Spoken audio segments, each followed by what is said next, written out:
para compartir contenido. Esta pequeña charla que vamos a hacer el día de hoy está absolutamente enfocada al tema de la protección humana en caso de sismos. Queremos ser muy concretos, esta charla dura alrededor de 2 horas, pero queremos hoy día sintetizar en alrededor de 40 minutos eh, un contenido que creo que es importante para que podamos compartir.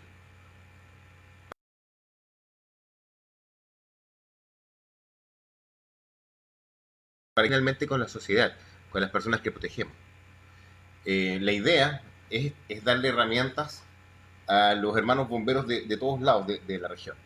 Es darles herramientas a los bomberos de, de toda la región para que puedan compartir criterios de seguridad humana en caso de sismos.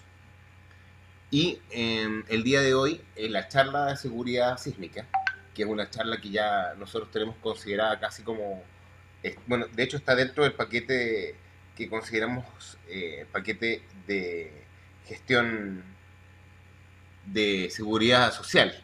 Nosotros lo llamamos vinculación comunitaria. En este paquete de vinculación comunitaria están los temas de aprenda a no quemarte y también de protección de seguridad sísmica. Bueno, eh, vamos al grano.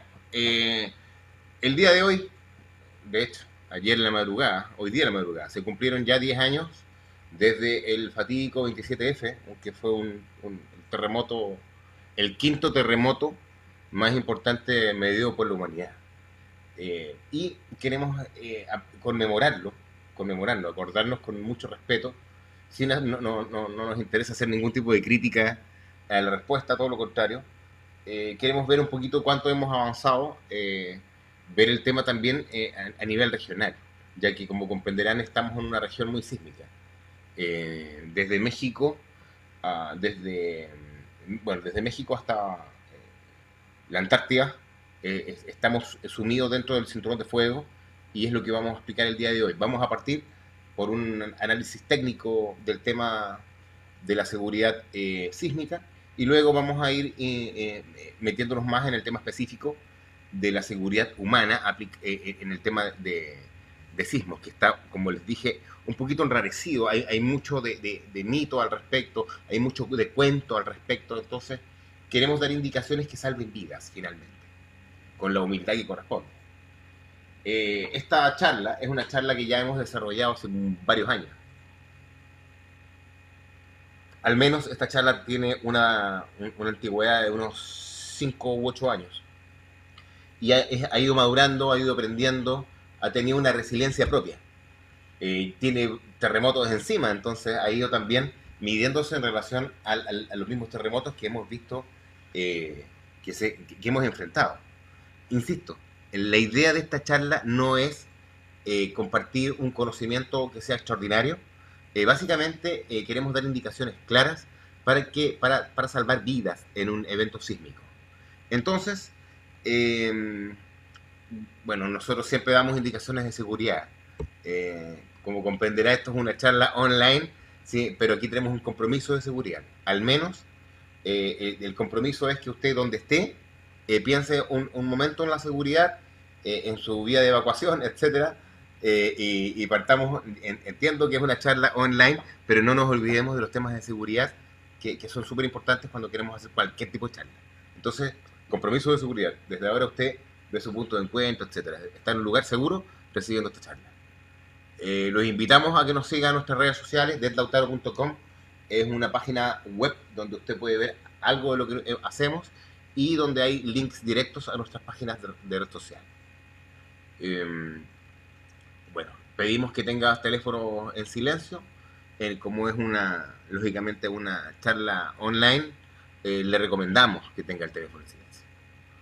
Me voy a presentar, mi nombre es Heriberto Moreira. De hecho, he decidido tomar esta foto, que es una foto del terremoto. Del mismo, de hecho, minutos luego del terremoto, tuve la misión de llegar a la segunda compañía de bomberos de Conchalí, Huechuraba, y poder ayudar junto con los demás compañeros en los temas de respuesta inicial del terremoto.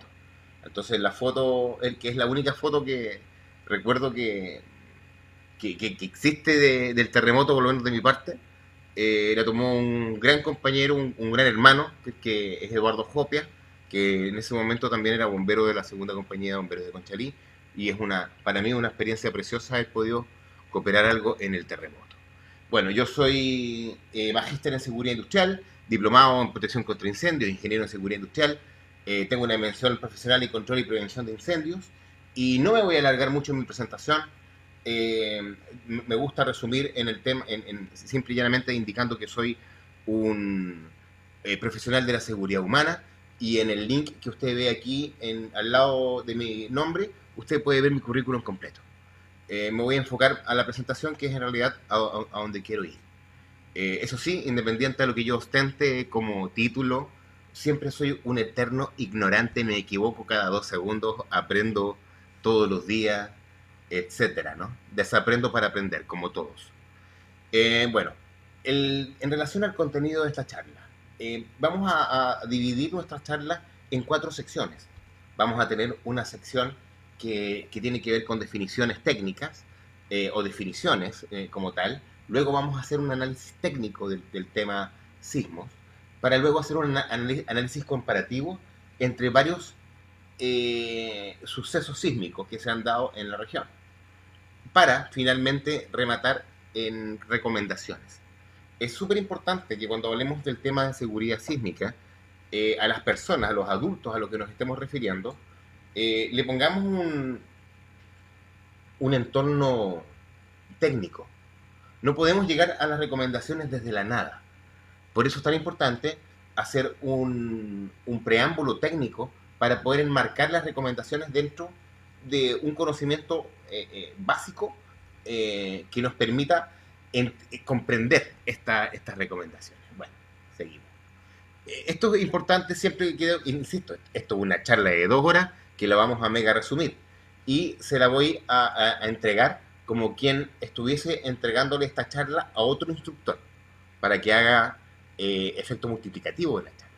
Entonces, más que exponer el contenido, le voy a explicar qué es lo que queremos lograr con cada parte de la charla. Por ejemplo, en esta parte de la charla, nosotros pretendemos decirles a las personas, ponerlos en contraparte entre lo que se sabe y lo que supone, entre lo que sabe y lo que cree.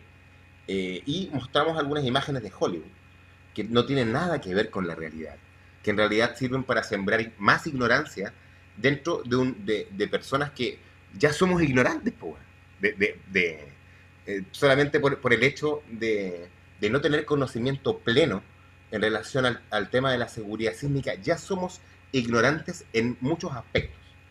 Entonces, esto es Hollywood, a través de este tipo de películas, lo único que hace es alimentar la ignorancia y el miedo de las personas. Entonces, por ejemplo, acá tenemos una escena de maremoto, abajo tenemos una escena de la película La Falla de San Andrés, donde La Roca es bombero. Sin embargo, no simboliza ningún valor de los bomberos, etcétera. Si usted vio la película, sabrá a qué me refiero. Bueno, esto es Hollywood. Y acá tenemos algunas imágenes que tienen que ver con algunos cuenteros, con algunos chantas que están en las redes sociales asustando a la gente, dando información falsa, poniendo unas fotos medio extrañas, como esta foto que tomó aquí una persona que parece que subió hasta la estratosfera para sacar esta foto como un aguacate. Entonces, aquí hay un problema. La gente que ignora, teme, y estas personas, que son unos verdaderos mercaderes del miedo, alimentan ese miedo y se crea una dependencia. Bueno, aquí hay una imagen donde hay un hackeo de una página oficial. Esto ya estamos hablando de algo más grave. Imagínate una página oficial que diga que en 2 horas más se va a producir un sismo 8.3. Bueno, entonces esto es información basura. Esto es súper importante para empezar a hablar con las personas y decirles que van a ser expuestos a mucha información basura en relación a la seguridad sísmica. Luego se hace una comparación entre la definición de creer y saber, que no vamos a profundizar mucho el día de hoy. Luego una pequeña reflexión: las personas necesitan y esperan información fidedigna, no juicios de valor u opiniones personales. Por esto le recomendamos, por sobre todo, no suponga, consulte y corrobore su fuente de información, la fuente de información entregada, nunca entregue nombre de víctimas fatales, si no es información corroborada y oficial. Esto es algo básico que tenemos que tomar en cuenta cuando hablamos de eventos del tema del orden sísmico, ¿no? Que son bastante de connotación pública, por decirlo de alguna manera. Perfecto. Bueno, entonces remitámonos a la ciencia. Siempre es bueno hacer una introducción científica general del tema. Tampoco nos vamos a poner extremadamente, o sea, no nos vamos a poner extremistas en este tema. Le mandamos un montón de saludos a la gente que nos está acompañando. Muchas gracias. Edwin Morales, un abrazo, mi estimado amigo, y gracias por acompañarnos. Bueno, revitámonos a la ciencia. Primero, yo parto siempre comparando el planeta en las capas. Me gusta primero hacer un entorno científico para explicar más o menos cuáles son las capas de la Tierra por ejemplo, los niños, esto le queda mucho más claro a los niños porque lo están viendo bueno, en este momento en el colegio. Pero los adultos un poquito lo hemos olvidado. Entonces es importante reforzarlo. Hacer entender a un adulto que desde fuera de la Tierra hablamos de la litósfera marina y litósfera terrestre. Desde la litósfera hasta el centro de la Tierra hay una distancia de 6.370 kilómetros. Y en esa distancia, aproximadamente 70 kilómetros, es la corteza terrestre, que es donde se suceden todos estos fenómenos tectónicos. En esta corteza hay mares, hay continentes, y flotamos en un verdadero mar de roca fundida, que es el manto. Bueno, luego existen una serie de tecnicismos que serían importantes saber, pero no mucho marear a la gente, porque en realidad la gente quiere básicamente llegar al tema de las recomendaciones. En esta imagen queremos un poquito introducir a las personas en el tema de las placas. Indicar que existe una partición, un ordenamiento dentro de las capas de la Tierra que se llaman, bueno, finalmente las placas. La teoría de las placas es algo muy moderno en relación a la ciencia tradicional. Estamos hablando de que es una ciencia que no tiene más de 80 años, o sea, tiene un poquito más de 100 años si no me equivoco. Desde que entendemos y tenemos conciencia que tenemos este dinamismo a nivel tectónico. Ahora, ¿por qué se mueven las placas? Se mueven porque existe un movimiento convectivo.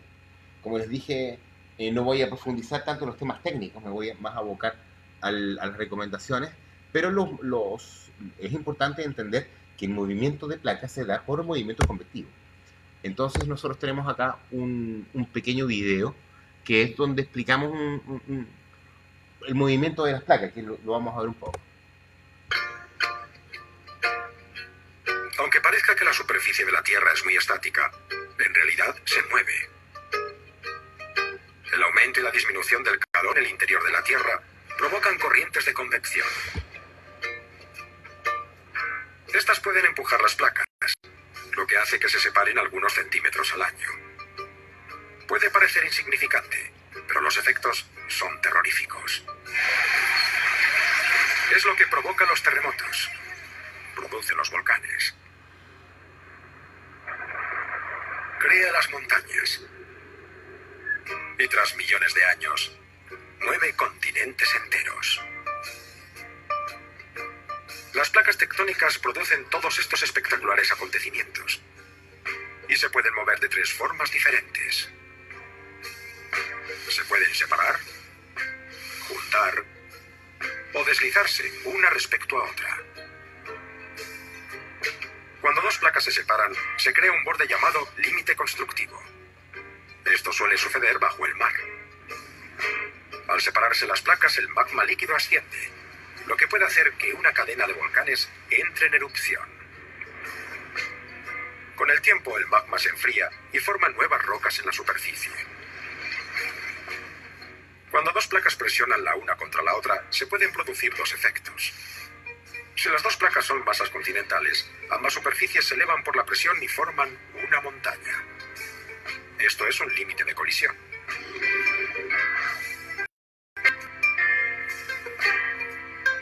Pero si una placa oceánica choca contra una continental, La oceánica, de mayor densidad, se mete bajo la otra, en un proceso llamado subducción. En este caso se trata de un límite destructivo.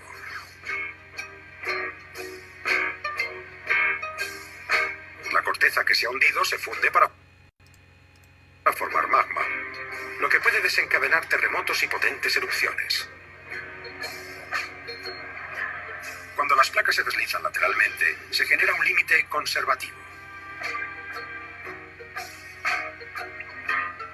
No se crea ni se destruye corteza, pero pueden provocar graves terremotos.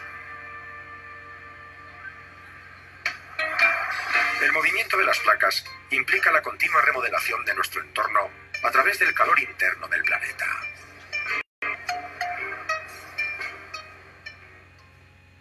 Bueno, como pueden ver en este video, que está bastante claro, el dinamismo de las placas no es tan plano como se pensaría, ¿no? Que existen tipos de desplazamiento estándar. Dependiendo de la interacción de la placa, también depende la liberación de energía y la interacción física del movimiento. Cuando las placas se separan, estas placas están divergiendo, cuando se unen están convergiendo, y una relación, como lo que podemos ver en esta imagen, es la relación entre el plano de Benioff y un límite constructivo o un límite divergente. Cuando divergen las placas, queda expuesta el magma que se va endureciendo, el cual va creando nueva corteza oceánica y va creando este dinamismo de movimiento de la placa. Por eso tenemos este movimiento constante y que no va a parar. El ser humano se va a extinguir y esto va a seguir, este dinamismo es mucho más antiguo. Como comprenderás, los tiempos geológicos no tienen absolutamente nada que ver con los tiempos humanos. Son otro tema. La interacción de las fallas tiene que ver, tal como lo hemos explicado, con el tipo de falla y con el tipo de energía que involucraba en esta interacción. Este tema lo vamos a presentar más que profundizar. Esto es algo súper importante. Cuando hablemos de terremoto, tenemos que dejarle súper claro a la gente qué significa un terremoto. ¿Qué es un terremoto? Un terremoto es un movimiento de tierra, viene del latín terra y del latín motus. Terra significa tierra, motus, movimiento. Y aquí también hay mucho mito en relación a que no es sismo, es seísmo, es terremoto, es temblor. Bueno, la palabra correcta es terremoto, movimiento de tierra.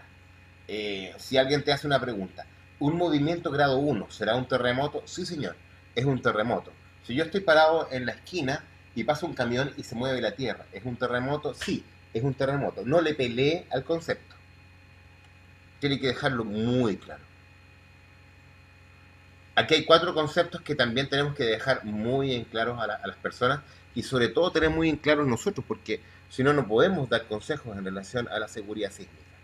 Estos conceptos son hipocentro, epicentro, onda sísmica y falla.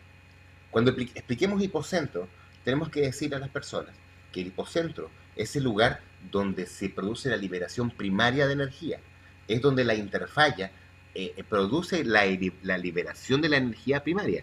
Este punto, y que está en profundidad, tiene asociado un punto en superficie. El hipocentro tiene asociado un punto en superficie llamado epicentro. Dependiendo de la relación de la distancia entre el hipocentro y el epicentro, podemos también suponer una relación entre el daño y la sensación percibida del mismo sismo. Por otro lado, desde el hipocentro se libera una energía en forma de ondas. Estas ondas liberadas desde el hipocentro se llaman ondas sísmicas y viajan bueno, cuando tenemos un sismo tradicional en 2 grupos de ondas, llamadas ondas P y ondas S, y viajan a través de distintos terrenos, moviéndose también dinámicamente en relación al terreno en el que se están moviendo. Cuando tenemos una placa y otra, la diferencia entre esa placa, el límite entre una y otra placa, eso se llama falla. Este límite que existe, esta frontera que existe entre una placa y otra es lo que se denomina falla. Entonces es súper importante entender para poder explicar los conceptos hipocentro, epicentro, onda sísmica y falla. De esta manera vamos a poder entender la relación que existe entre la profundidad del hipocentro y la intensidad o cuánto nos alejamos del hipocentro. Esto no es completamente una constante. También va a depender del tipo de suelo en que podamos encontrar esta relación. Por ejemplo, en el terremoto de Ecuador, esta relación fue distinta porque Guayaquil, a pesar de que está más distante en distancia lineal, por decirlo de alguna manera, comparte los mismos suelos que el hipocentro, que fue Pedernales. Quito, estando más cerca, comillas, en distancia lineal, no comparte los mismos suelos y su suelo rocoso funcionó como una especie de como rompeolas para este tipo de movimientos.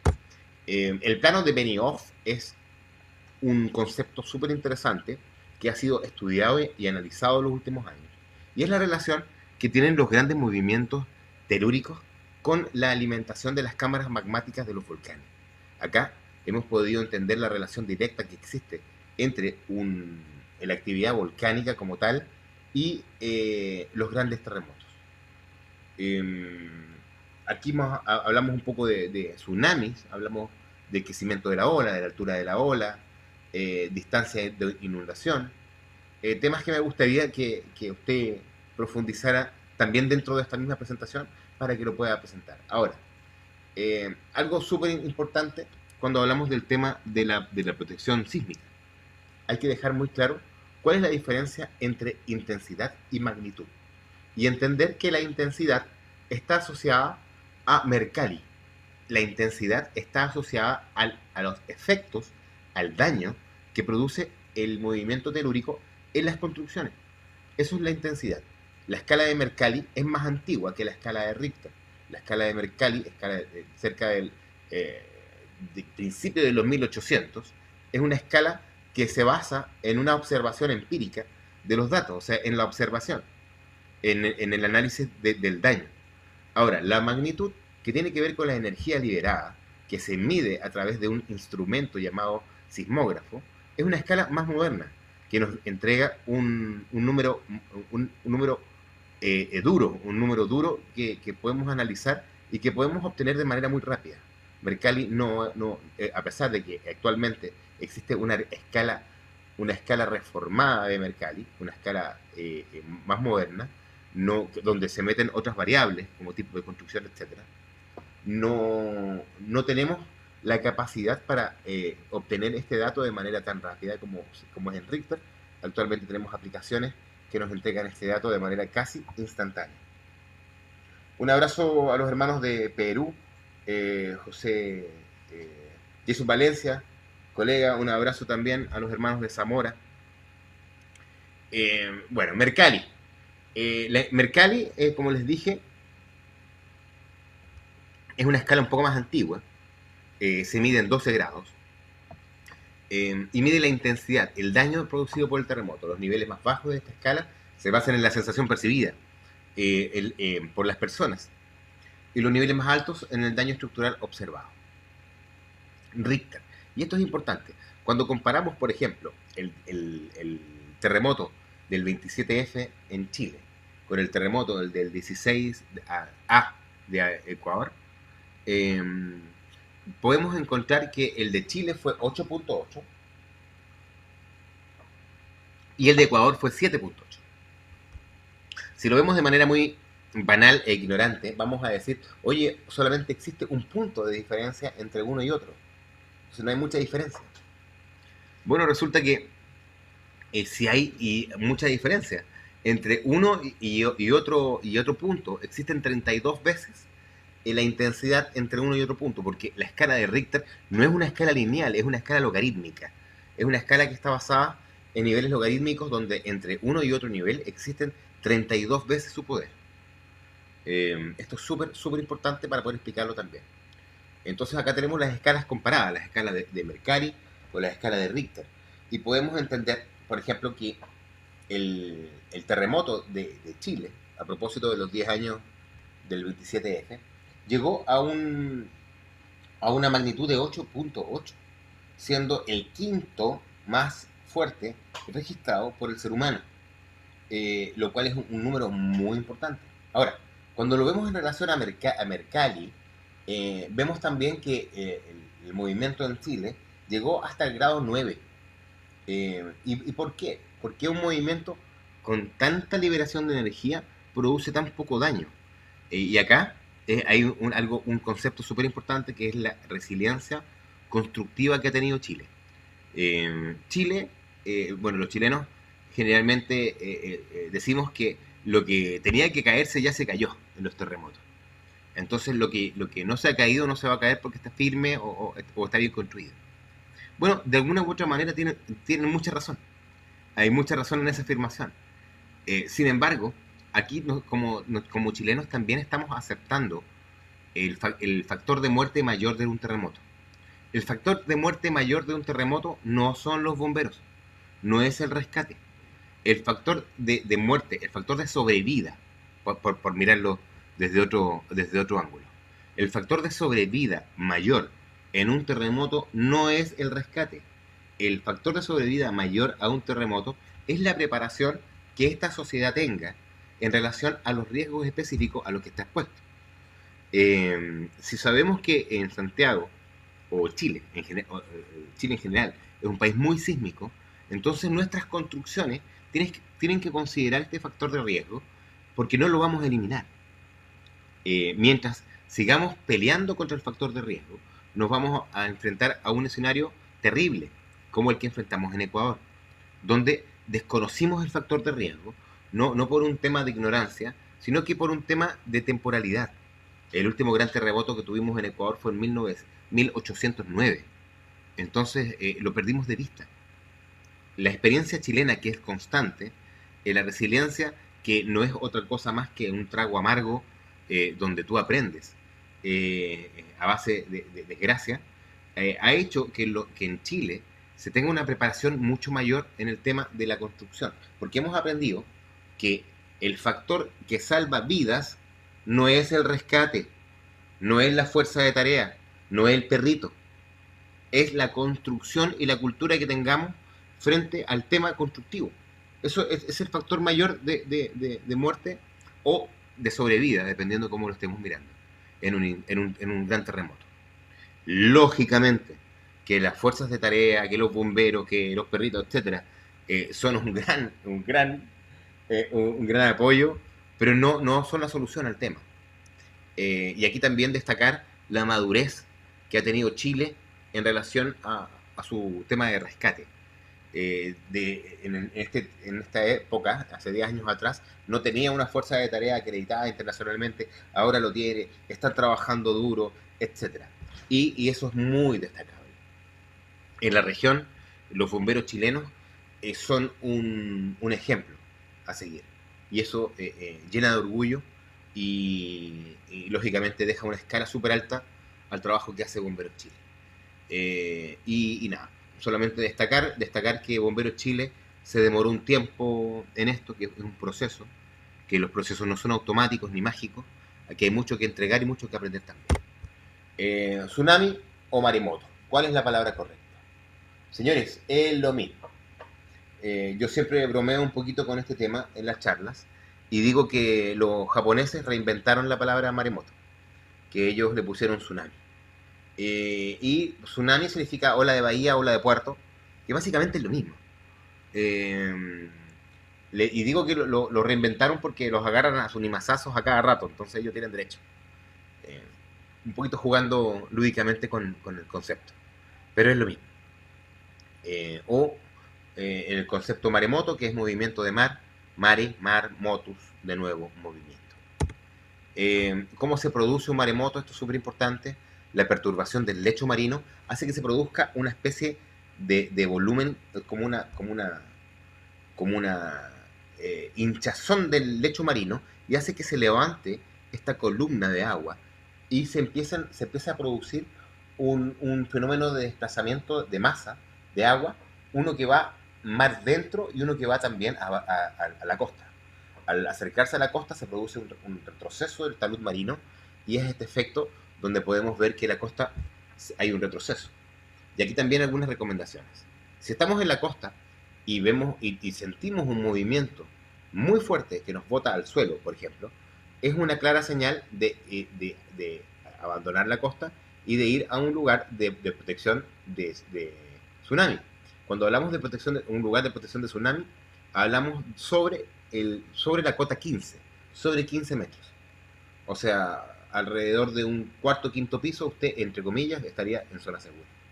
Idealmente arriba de un cerro, pero como comprenderá, no siempre usted va a llegar a un cerro. En Chile hay políticas específicas en relación a dejar abiertas las puertas cuando hay eh, un, un tema de tsunami, ¿no? Cuando tenemos que hacer una evacuación de tsunami, los edificios en Chile legalmente están obligados a dejar abiertas sus puertas.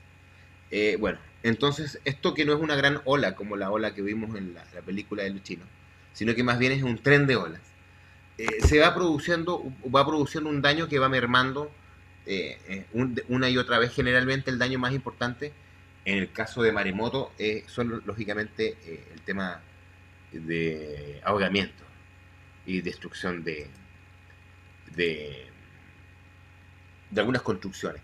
Este es un maremoto muy especial.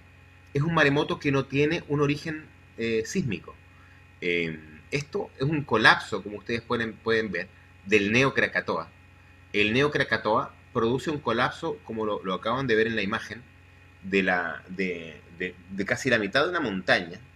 Este montón de material que cae de pronto al mar produce una perturbación marina que hace que se produzca este oleaje.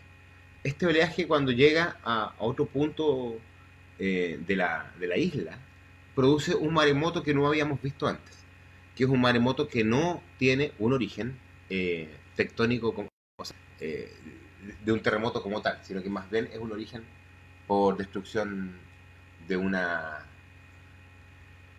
montaña. Entonces este maremoto, como lo pueden buscar también en YouTube, es un maremoto que llegó sin aviso, sin producir un terremoto anterior, fue muy destructivo, también que causó mucha desgracia.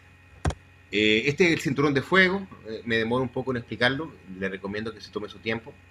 Es el gran destructor, si lo vamos a ver desde el punto de vista humano, pero también es el gran arquitecto de vida, si lo vemos desde el punto de vista geológico, ¿no? Ya que alrededor de esto hay un montón de vida, está Sumatra, Euroasia, etcétera, ¿no? Tenemos las placas más importantes, pero en realidad una de las características del cinturón de fuego es que las placas se mueven al unísono, se mueven todas juntas. Y alrededor del cinturón de fuego hay puro movimiento subductivo.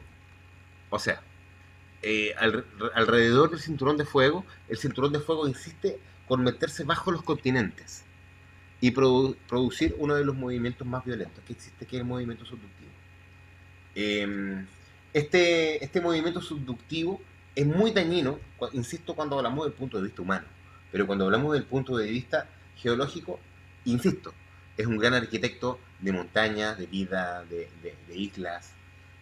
Tenemos acá el último terremoto que hubo en Ecuador, 1906. 1906, esa era la fecha, corrijo. Como comprenderán los ecuatorianos, le perdimos la vista al riesgo. No así en Chile, que como los terremotos han sido mucho más repetitivos, la resiliencia ha sido más constante. Por ejemplo, tenemos el terremoto de 1960, el terremoto mayor medido por la humanidad, que llegó a los 9.5 grados.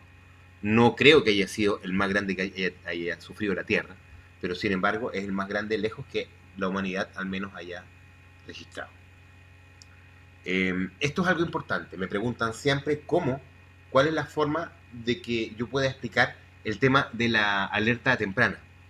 Esto es un tema que en México también está muy en boga. Y me gusta explicar el tema de la alerta temprana de esta forma. Yo les dije que cuando se produce un terremoto hay liberación de ondas de dos órdenes, que son las ondas P, y las ondas primarias, y las ondas S, y las ondas secundarias. Entonces, me gusta explicarlo de esta manera, con esta imagen. Por favor, prestemos un poquito de atención y explicamos cómo funciona un sistema de alerta temprana.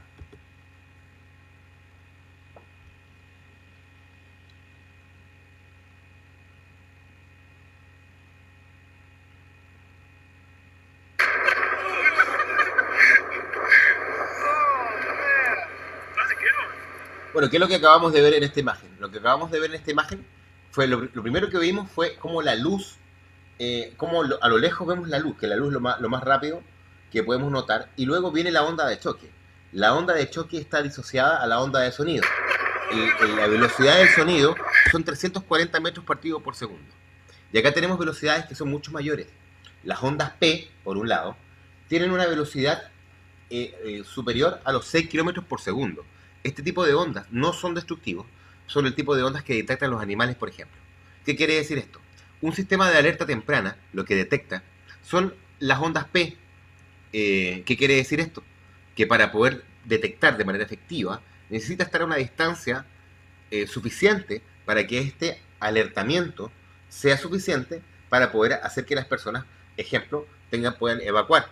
Si un terremoto importante se produce en el sur de México, las personas de Ciudad de México van a tener un tiempo para poder evacuar. Ahora, si este mismo terremoto se produce en Ciudad de México, las personas de Ciudad de México no van a alcanzar a evacuar por este sistema. Entonces, esto es súper importante entenderlo para poder explicarlo. Acá tenemos el sonido del sistema mexicano de alerta sísmica. Entonces, ¿se pueden detectar los terremotos? Esto es algo importante. Antiguamente, la respuesta era más clara. La respuesta era no se puede. Pero resulta que han habido un montón de estudios que tienen que ver con la liberación de la energía de la Tierra antes del terremoto. Se están estudiando la energía electromagnética, se está estudiando la energía radioactiva que genera la Tierra antes del terremoto, y los resultados son súper impresionantes. Quiero dejar acá también recomendado un trabajo desarrollado por el doctor Teófilo Zourkeridis, que es un doctor griego ecuatoriano que trabaja para la Universidad de los militares en Ecuador, que ha hecho un trabajo súper interesante en relación a la liberación de fuentes radioactivas antes del terremoto. Bueno, es importante escuchar a las personas que corresponden, ¿no? A los geólogos, a los doctores, y no a cualquier señor que tenga muchas ganas de dar alguna recomendación al respecto. Señores, quiero ir directamente al tema que nos convoca.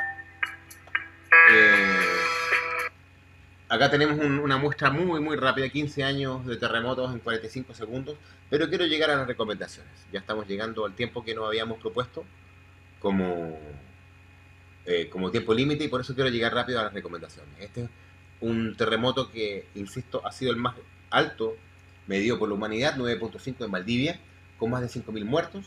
Tailandia, 2004, con 437.000 fallecidos. Lo tremendo de esta catástrofe fue, lógicamente, el maremoto, el factor de muerte más importante. Haití, aquí tenemos dos realidades distintas, ¿no? Tenemos la realidad que tiene que ver con el tercer mundo, con una sociedad pobre, y el evento sísmico de la naturaleza que lógicamente es catastrófico cuando los junto. Quiero ver este pequeño video que tiene que ver con el terremoto de Chile para que podamos ya empezar a terminar esta charla del día de hoy, que es una conmemoración a este terremoto, para terminar también con las recomendaciones de seguridad humana en caso de sismos.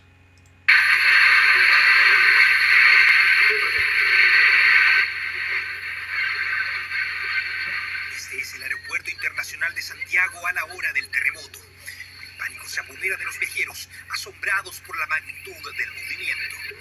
Uno de los videos aficionados captados tras el terremoto. La unidad operativa de control de tránsito evidencia desde lo alto el movimiento. Tal es su intensidad que la cámara pierde su eje. Una jornada que para muchos ha resultado interminable. Un 27 de febrero que no olvidaremos.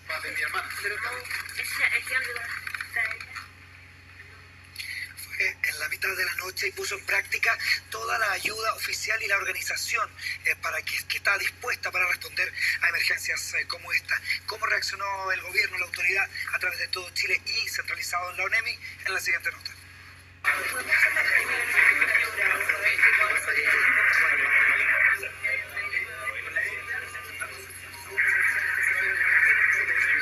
Cuando el 80% de los chilenos que vivieron el terremoto aún no se reponían del terrorífico despertar de esta madrugada, la presidenta Bachelet ya estaba en la ONEMI. Llegó pocos minutos antes de las 5 en lo que técnicamente se llama una cápsula de seguridad mínima. En otras palabras, ella en su auto particular y una escolta de carabineros. Esa era la urgencia del momento, cuando aún todo era solo incertidumbre.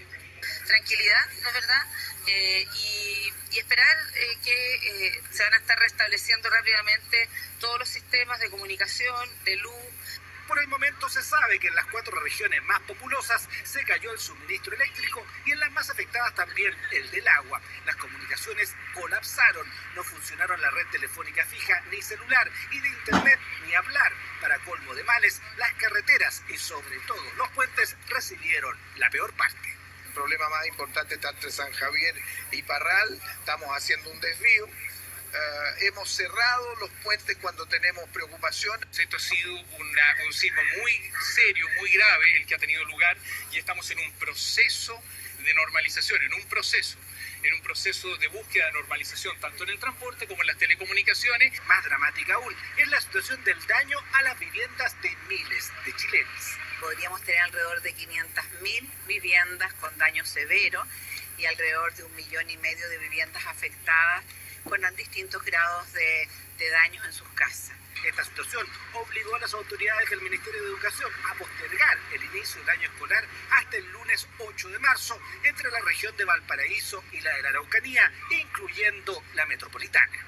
Desde el miércoles, los establecimientos educacionales que no tengan daños mayores, sino que tengan solamente estos daños menores, como puede ser vidrio, etcétera, que empiecen la reparación. En medio de este panorama, el presidente electo llegó al mediodía a la ONEMI, Unidad Nacional para enfrentar la catástrofe, fue el mensaje que tuvo un gesto concreto en la ratificación de la actual directora Carmen Fernández más allá del 11 de marzo. Va a significar un esfuerzo nacional enfrentar y superar las consecuencias de este terremoto. Que vamos a poner a disposición del actual gobierno la colaboración de todo el futuro gabinete. Vamos a considerar el uso del 2% constitucional para casos de catástrofe o emergencia. Recursos más que necesarios, porque lo poco que se tiene claro a esta hora sobre el proceso de reconstrucción es que por la magnitud del área afectada y el tipo de daño estructural producido va a resultar mucho más costoso y tardará también más que el del terremoto del 85. Bueno, con este video donde se explica un poquito de manera general el tema del terremoto en Chile, quiero hacer un recuerdo general también del tema, recordarles el descalabro político que fue el manejo de esta emergencia, recordarles que en un terremoto no necesitamos payasos políticos de ninguna índole. No necesitamos señores de derecha, de izquierda, lo único que necesitamos son técnicos, gente que tenga capacidad de respuesta. Por eso para mí fue tan importante mostrar este video, porque es importante entender que las autoridades políticas son los mismos. Y finalmente acá la resiliencia ha sido desde la gente que responde a la emergencia. Estos señores no piensan en estas cosas. Por eso es tan importante reforzarnos desde nuestro punto de respuesta de la emergencia y hacer que las políticas que se han desarrollado en Chile en relación a la protección de la construcción, que es el factor de muerte más importante en un terremoto, se sigan fortaleciendo. Esto es lo más importante.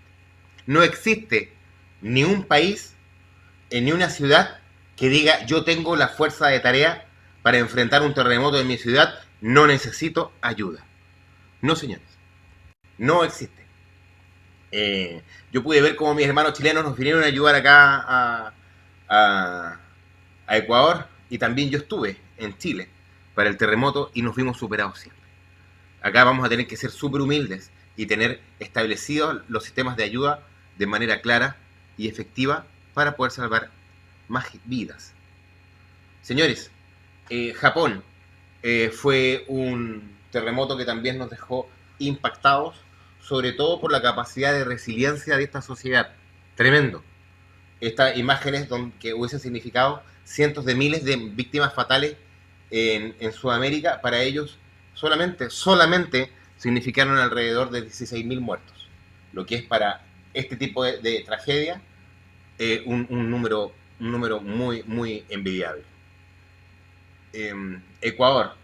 Esta vez no voy a hacer mucho análisis del terremoto de Ecuador.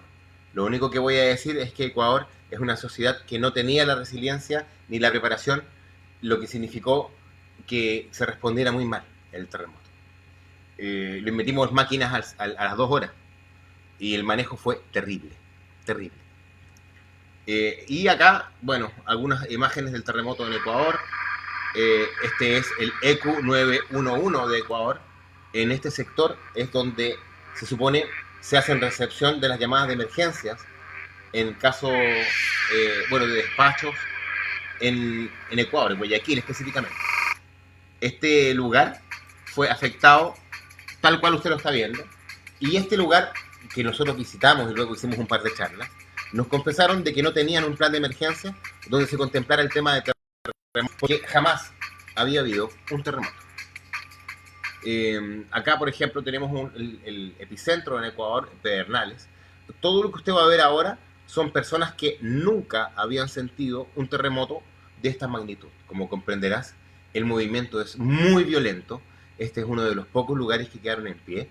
Y una sociedad que no está preparada para esto está muy susceptible a la tragedia, a la muerte, finalmente.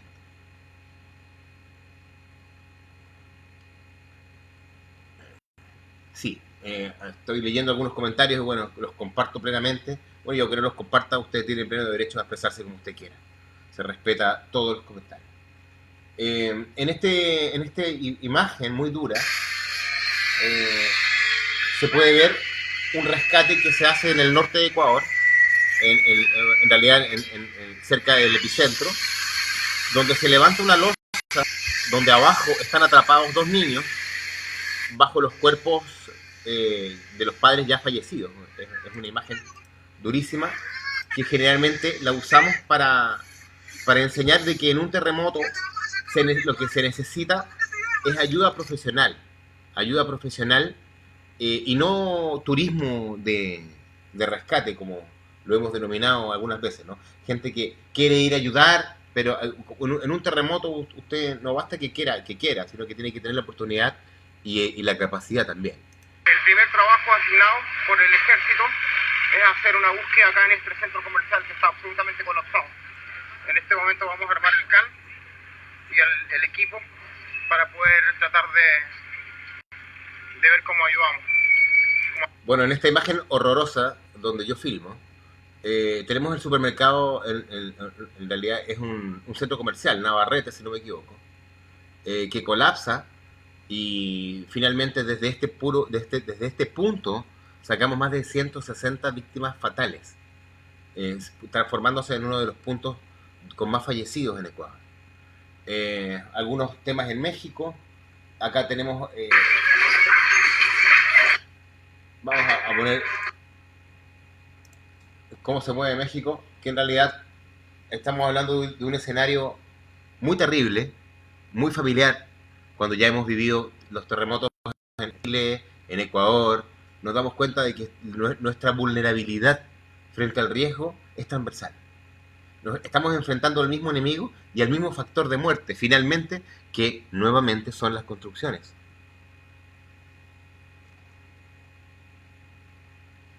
Sismoresistencia. Antes de entrar a las recomendaciones finales, ya para terminar la charla, hay que entender qué significa sismoresistencia. No existe lo antisísmico. Lo que existe es la sismoresistencia, que es un concepto de diseño donde se diseña en relación a la historia sísmica del lugar, donde se consideran los movimientos sísmicos de la zona como parte de la misma liberación de energía de la estructura. Y hay varios conceptos en relación a la sismoresistencia.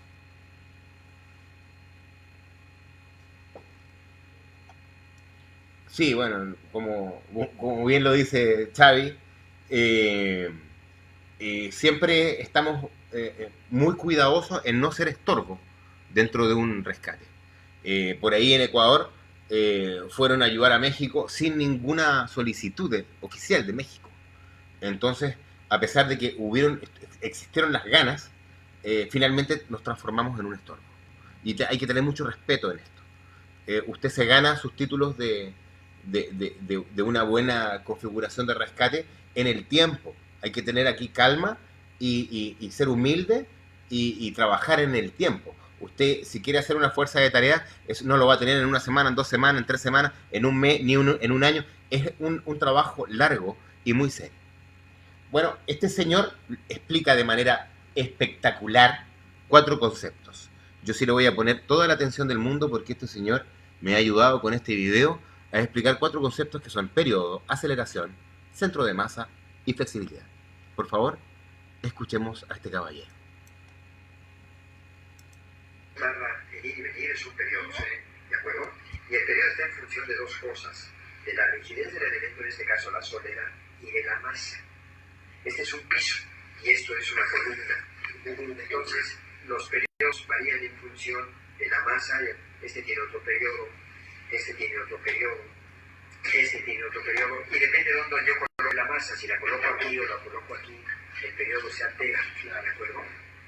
Este es una casa en las Lomas, que tiene un periodo muy cortito. Y estos son los edificios que tienen más rigidez, y uno de ellos tiene amortiguador. Si yo los excito, ¿de acuerdo? Este que tiene un amortiguamiento se para rápidamente y este sigue vibrando. Entonces, si yo quiero tirar un edificio en la colonia Roma, lo excito con las aceleraciones de la colonia Roma, que son como 2 segundos. Entonces hago esto. Vean los edificios que se excitan en la colonia Roma, ¿de acuerdo? Los que coinciden con la forma de moverse del suelo. Las casas no les pasa nada. Si yo quiero perjudicar a los ricos de las lomas, lo hago con un periodo muy corto y hago esto. Y los edificios altos no se afectan los edificios que tienen periodos cortos. Esa es la idea, esa es la dinámica de las estructuras. Entonces lo prudente es que los edificios no se muevan como el suelo. Así, de fácil. Bueno, de manera fenomenal este caballero explica esto. Yo lo diría una y otra vez, pero queda muy claro que aquí el factor también de destrucción es que no coincida la aceleración del piso con el periodo del edificio. Acá tenemos otros tipos de conceptos de sismoresistencia que también usted puede luego analizarlos. Acá el concepto más importante es que el edificio necesita liberar energía, pero así como necesita liberar energía, necesita hacer que esta liberación de energía pare. Señores, esta charla es una charla gratuita para bomberos. Hay muchos instructores que ya están en capacidad de darla sin ningún problema en varios países. Y para las empresas, esto es una charla que nosotros la hemos hecho sin fin de lucro de manera muy exitosa. Así que cualquier cuerpo de bomberos o institución que necesite esta charla, la podemos coordinar sin ningún costo. ¿Qué es correcto hacer evacuaciones? Bueno, esto es importante. En México, al menos, yo pude encontrar unos lugares igual que en Ecuador, igual que... Esto no hay en Chile, que se llaman zonas de seguridad sísmica, o zonas de mayor... no sé, tienen unos nombres extraños, pero finalmente esto es una... Tienes que ser muy pretencioso para creer que esto funciona. No engañemos a las personas, no le entreguemos falsa sensación de seguridad en relación a estos temas. Es súper importante que a las personas le entreguemos información real que salve vidas. Y este tema de las zonas de seguridad, de protección sísmica, no tienen ningún sentido, no están certificadas y no lo podemos aseverar de manera efectiva. Acá, por ejemplo, se explica de manera clara cómo, o sea, por qué usted no tiene que hacer evacuación de un edificio durante el sismo por la escalera. Las escaleras, en relación, sobre todo cuando hablamos de la zona vertical de seguridad, la escalera de emergencia, La escalera de emergencia va a tener un movimiento distinto a la estructura. Entonces esto es súper peligroso cuando estoy haciendo una evacuación. Puede ser incluso mortal o significar una herida realmente grave, como una amputación. Pero estamos hablando de que la energía involucrada en este movimiento es del nivel de la energía del mismo edificio. O sea, no es recomendable hacer una evacuación durante el sismo.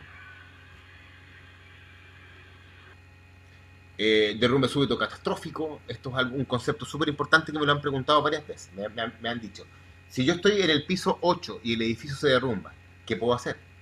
Y acá tenemos que ser claros. ¿Qué significa un derrumbe súbito catastrófico?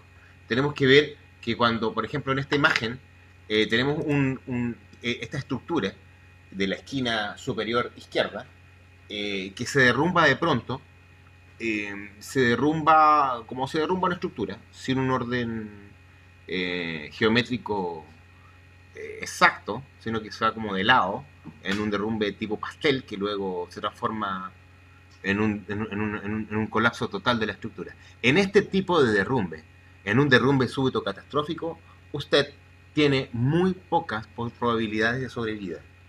Y decirle a una persona que quedándose aquí en esta esquina va a sobrevivir es muy pretencioso e irresponsable.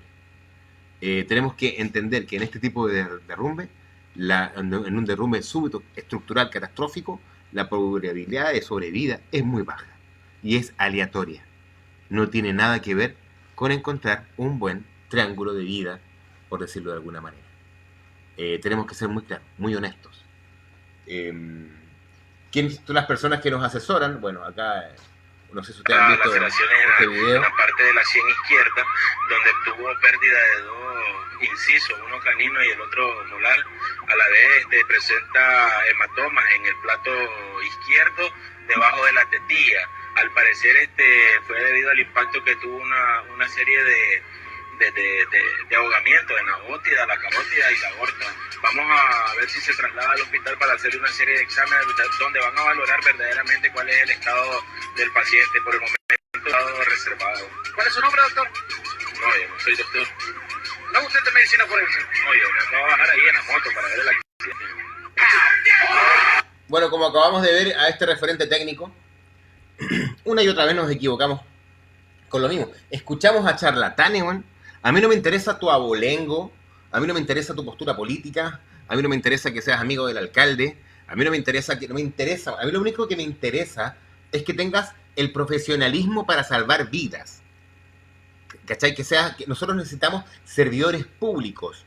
A nosotros no nos interesa, insisto, el abolengo, tu familia, tu apellido, tu postura política. Esto es un error. Este error significa personas fallecidas, muertas en un rescate. ¿Por la culpa de quién? De otros intereses. Nosotros tenemos que escuchar a referentes técnicos reales, a gente que tenga la capacidad suficiente para poder entregar recomendaciones reales que salven vidas, y no a ignorantes. Basta de escuchar a ignorantes. Pida currículum. Por mucho que sea jefe de una institución, lo vimos en el terremoto pasado, señores que nunca habían hecho un curso de nada en su maldita vida, gente que ha comprado títulos universitarios, entre comillas, asesorando a los señores asesorando a los señores de izquierda, que ahora son de derecha, pero que son los mismos, pero que el otro... ¿Cachai? Aquí hay puro señor oportunista que se hace referente técnico y que al final significa gente muerta.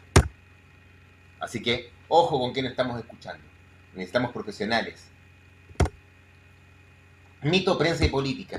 Aquí hay mucho que tiene que ver con los temas políticos, con la prensa amarillista, con los héroes inventados, como esta perrita que ya todo el mundo sabe que es un invento, etc. Acá la gente necesita estas historias de heroísmo para poder vender más, para poder sacar rédito político, etc. Divorciémonos de estos temas. Nosotros estamos para salvar vidas, no para jugarle el juego a estas personas. Referentes, de nuevo. Y acá una reflexión del gran Eurípides, que dice: el oportunista no sirve para nada, siempre hechiza a la chusma. Ojo con eso. se está dando se está repitiendo mucho, sobre todo en los temas de seguridad humana, en los temas de bomberos, en la gente que prende cilindros de gas. Él no está enseñando nada, no sirve para nada. Un señor que prende un cilindro de gas no sirve para nada, sirve para hechizar a la chusma. Viejos paradigmas, evacuaciones inadecuadas, prácticas o ejercicios inadecuados, comunicaciones ineficientes. Ojo, a pesar de que estamos refiriéndonos específicamente a Chile, Chile tiene un camino recorrido mucho más claro en este tema que otros países en la región. ¿Qué recomendar? Estas son las recomendaciones de Chile, pero me gusta contrastarlas con recomendaciones en la región, porque no son recomendaciones que por ejemplo, estas recomendaciones chilenas no aplican para un chileno en Ecuador. Entonces acá tenemos que ser claros. Al menos cuando doy recomendaciones en Ecuador, yo digo que no somos Chile, que no somos México. Y si estaría en México diría, no somos Chile, no somos Ecuador, etc. ¿Qué quiero decir con esto? Que tenemos riesgos específicos, cultura específica, un terreno específico, una historia sísmica específica, que tenemos que considerar cuando hablamos de la protección de seguridad humana en el caso de sismos. Señores, nuestro trabajo ha redundado en 3 recomendaciones finales, coronada con una cuarta, que para mí es la más importante. Son las recomendaciones que recomiendan la mayoría de los países, pero que queremos resumir el día de hoy de la siguiente manera. Recomendación 1. No salga. Es más seguro mantenerse en el lugar donde se encuentra. Las escaleras poseen frecuencias de movimientos en relación al mueble distintas. Los pasillos, en los que hay elementos ornamentales o estructurales, pueden desprenderse y hacerle daño. En este momento es donde usted se agacha, se afirma fuertemente, evaluando todo lo que sucede a su alrededor y tratando de resguardarse. Los amigos de Estados Unidos es la única indicación que dicen: agáchese, afírmese y resguárdese. Recomendación 2. Mantenga la calma. Y es la parte más dura de todos. Es primordial mantener la calma y transmitirla. Recuerde que tiene que evitar a toda costa el pánico. Esta es la causa mayor de accidentes y de muerte en un caso de emergencias como este. Recuerde que el pánico es contagioso. Proteja psicológicamente a los niños. No comparta su terror con ellos. 3. Busque un lugar de protección sísmica. Y acá es donde los profesionales, los bomberos y la gente que hacemos seguridad humana tenemos que ser súper claros. No podemos decirles a las personas dónde ponerse. Tenemos que decirles a las personas dónde no ponerse. Entonces, en este punto tenemos que ser súper claros con las personas, darles opciones para que ellas elijan dónde estar o dónde protegerse. No se pueden indicar puntos seguros si no están certificados por un profesional competente. Cuando hablamos de un profesional competente, hablamos de un ingeniero estructural con experiencia en el tema. Por esta razón es primordial educar a la gente para que ellos puedan realizar su propia identificación de lugares seguros. No le quitemos la oportunidad a las personas de poder hacer su propia evaluación, tanto en el hogar como en el trabajo. ¿Cuáles son los lugares inseguros que tenemos que destacar para que ellos identifiquen? Bajo lámparas, ventanas, muebles no afianzados, cables, ventilaciones, maquinarias, sistemas de gas, etc. Es importante que en el proceso de identificación de riesgos participe de manera clara y constante en la persona que está involucrada.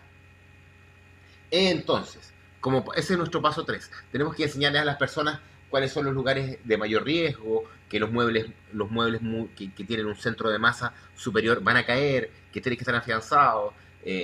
Si colapsa una estructura, tenemos que ver que ponernos en un lugar donde tal vez la compresión pueda producir un espacio de supervivencia vital, etc. Son los datos que tenemos que entregar. Basta de decirle a las personas lo que hacer. Entreguémosles opciones para que ellos puedan decidir. Y la última recomendación, que esta es la recomendación en la que ha girado nuestro trabajo, personalmente mi trabajo de maestría y otros trabajos que tienen que ver con esta charla. Y tiene que ver con la cuarta recomendación, que es la más importante. No existe una recomendación absoluta o definitiva. Ninguna recomendación es definitiva. Solo usted sabe la realidad estructural de su hogar. Y si no es así, bueno, debería saberlo. Por su propia seguridad, por la seguridad de los suyos. No tenemos certeza cómo ha sido construido su hogar, lo que implica que no tenemos idea cómo puede comportarse. Por eso es imperioso de que sea usted quien determine la forma en la que usted y su familia enfrentará una situación como un terremoto. ¿Qué quiere decir esto? Tiene que hacerse cargo. Acá tenemos que decirles a las personas que no les pueden dejar su seguridad a una estadística o a un señor que no está preparado. Tú eres el responsable de tu familia. Tú tienes que averiguar si tu casa cumple los requerimientos. Hay gente que compra casas y le hace puertas y ventanas por todos lados sin respetar los parámetros constructivos, etc. Finalmente, otras recomendaciones. Para ya ir terminando esta charla, de nuevo agradecer a la gente que nos está acompañando. Muchas gracias. Está mi maestro acompañándome. Un abrazo, don Alberto Hidalgo. También un abrazo a la tercera compañía de bomberos de Concharí. Tenemos a nuestro amigo Rubén Martínez de Baja California, que también nos va a acompañar en el curso que vamos a desarrollar en Culiacán. Otras recomendaciones. Mochila de emergencia. Nos preguntan una y otra vez cuáles son los implementos que tenemos que llevar en la mochila de emergencia. Bueno, depende. Depende de qué estamos hablando, depende del núcleo familiar. Lo importante acá es considerar que una mochila de emergencia debe considerar una autonomía de unos 72 horas para la familia, tanto en el tema de agua como en el tema de alimentación y en otros temas que no son menores, como por ejemplo en el tema de medicamentos. El triángulo de la vida es algo importante que dejar en claro. No existe un triángulo de la vida como tal, lo que existe son espacios vitales. Hay que dejar en claro que ya no es viable ponerse bajo una puerta, porque si esta puerta ya no tiene cadena. Estos temas son importantes aclararlos. Más que un triángulo de la vida, lo que se forma es un espacio vital y es muy aleatorio. Si no estás en casa, si estás en la calle, aléjate de los edificios, mantente atento a las fachadas. Si estás en un evento masivo, mantén la calma. Si vas conduciendo, disminuye la velocidad. Si es posible, detente en un lugar seguro. Si estás en la costa, es lo que básicamente hemos conversado hasta ahora. Estamos hablando de los lineamientos de seguridad que tenemos que entregarles a las personas en relación a la seguridad humana en el caso de sismos. Y por último, queríamos entregarle un mensaje a la gente que queda atrapada. Nos preguntábamos, ¿qué sería bueno que sepan una persona que está atrapado? Y nos animamos con esto. Primero, si quedas encerrado o atrapado, mantén la calma y pide auxilio. No desperdicies tu energía, no pierdas energía. Mantente idealmente hidratado. Cuando te digo idealmente hidratado, tu imaginación tiene que volar. Hay personas que se han visto obligadas a tomar su orina para hidratarse, lo cual ha funcionado de manera exitosa. Busca un objeto, idealmente metálico, para hacer ruido. Recuerda no desgastarte. No grites, no, porque son acciones que desgastan mucho. No pierdas la esperanza. Tenemos la tecnología, la gente y el corazón para rescatarte. Acuérdate, cuando tú te das por vencido, ya empiezas a morir. Y empiezas a perder la batalla mucho antes que nosotros peleemos por ti. La resiliencia es un factor importantísimo. Es un factor importante para Chile, para la región y para las personas que hemos enfrentado estos temas de manera directa. Si vamos a hablar de la historia de la palabra resiliencia, tiene un origen psiquiátrico. Alguna vez se le dio a este concepto a la cuerda de un arco, que era resiliente porque volvía a donde estaba. Luego se mezcla con los conceptos de psiquiatría y se vuelve el concepto que hoy conocemos como resiliencia. Entonces, ¿qué hemos aprendido? Capas de la tierra. Bueno, nosotros siempre recomendamos hacer un pequeño resumen de los puntos más importantes que hemos podido transmitir. Esto es importante para poderlo entregar a las personas que atendemos. En el medio de toda dificultad siempre hay una oportunidad, acuérdate. Luego de toda la tragedia, aún no conozco un gobernante o alguna fuerza de ayuda que haya salido absolutamente victoriosa de una situación como esta. Siempre es un trago amargo, pero más vale estar preparado para algo que no pase a que suceda algo para el cual no estabas preparado, que en realidad es el fondo de la resiliencia. Advertencia: cuídate de la información en redes, no caigas, no compartas información basura. Ten cuidado, ojo con los referentes técnicos. No existe recomendación mágica o definitiva. Esto es súper importante. Colegas, para mí ha sido un privilegio compartir casi una hora con ustedes. Mandarles un saludo cariñoso a los hermanos bomberos de Chile.